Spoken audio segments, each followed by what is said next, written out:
I recently closed on a new construction deal here, and things were going really well. There were a number of things that we wanted, the seller to fix, and they signed them, everything agreed to it in an addendum.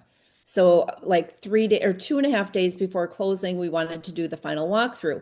We get there, and it appears that they just started our inspection list that Mhm. morning, The punch list.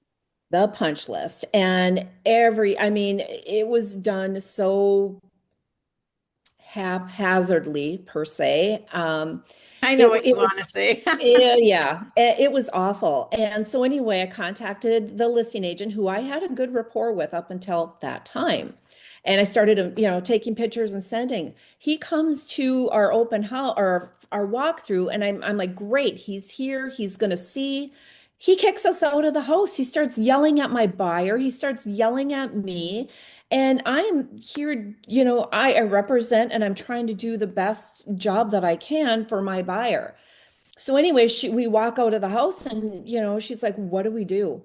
I said, I'm going home to write an email.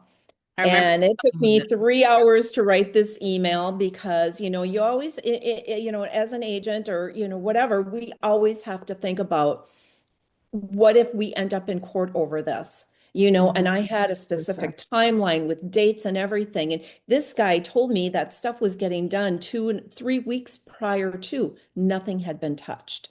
So anyway, wrote the email, corresponded with, between brokers now because I got his broker involved. And I mean, we ended up pushing the closing, a few days out and they finished up everything. But, there were still some issues after.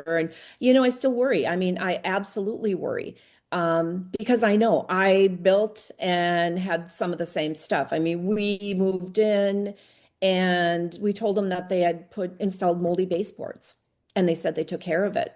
A month later, I saw mold coming through. They painted over it. They did not remove the baseboards and replace Mhm. them. So we had to literally move every piece of furniture, every appliance, everything in our closets so they could remove all of the baseboards from our house. It was a nightmare.